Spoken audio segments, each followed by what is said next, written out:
स्वतंत्रता के बाद से भारत में किसी जाति, संप्रदाय, समुदाय, धर्म अथवा क्षेत्र के आधार पर कोई नई रेजिमेंट बनाने के बजाय एक ऐसा सैन्य बल खड़ा करने की नीति रही है जिसमें भारतीय इन्फेंट्री के तौर पर संपूर्ण देश का प्रतिनिधित्व हो। लेकिन मौजूदा समय में भी भारत में जाति एवं क्षेत्र पर आधारित अनेक रेजिमेंट हैं, जैसे गोरखा, डोगरा, गढ़वाल, जाट, मद्रास, असम आदि। तो दोस्तों चलिए जानते हैं आखिर रेजिमेंट बने कैसे। ये बात साल 1857 के सिपाही विद्रोह के बाद की है। ब्रिटिश सरकार द्वारा भारतीय सेना में जाति और क्षेत्र आधारित भर्ती की गई ताकि इसे मार्शल और गैर मार्शल दौड़ में विभाजित किया जा सके।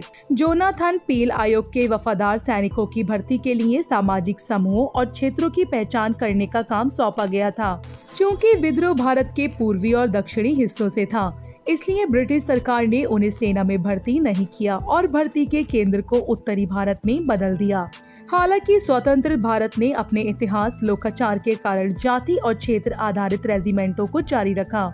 1903 में पहली और तीसरी इन्फेंट्री के रूप में एक जाति आधारित रेजिमेंट बनाई गई थी, जिसे प्रथम विश्व युद्ध के बाद भंग कर दिया गया था।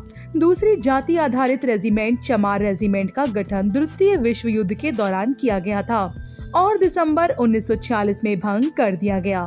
1941 में पहली लिंगायत बटालियन बनाई गई, जिसने शुरू में एक पैदल सेना इकाई के रूप में और फिर एक टैंक विरोधी रेजिमेंट के रूप में कार्य किया। 1940 के दशक में अंत में बटालियन को भंग कर दिया गया था।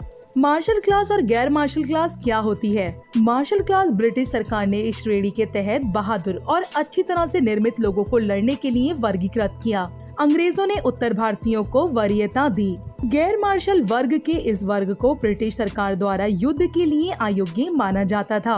1857 के विद्रोह के कारण बंगालियों को अंग्रेजों द्वारा गैर मार्शल जातियों के रूप में वर्गीकृत किया गया था।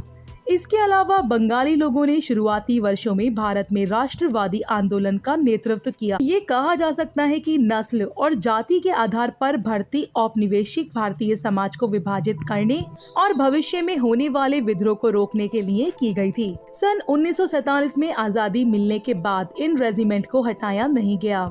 ये रेजिमेंट पहले से ही मौजूद थे। हालांकि बाद में इस व्यवस्था को खत्म करने के लिए काफी प्रयास किया गया, लेकिन 70 साल में 4 कमेटियों की रिपोर्ट के बाद ये पता चला कि रेजिमेंट के हिसाब से बट्टी आर्मी देश की सुरक्षा के लिए सही मानी गई है सरकार के द्वारा।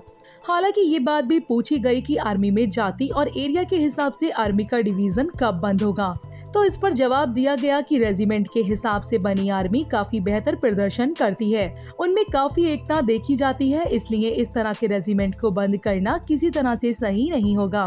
फिलहाल आप इस पर क्या राय देना चाहेंगे? हमें अपनी राय कमेंट बॉक्स में कमेंट करके जरूर बताएं। साथ ही इसी तरह की तमाम जानकारी से जुड़े रहने के लिए बने रहिए हमारे साथ।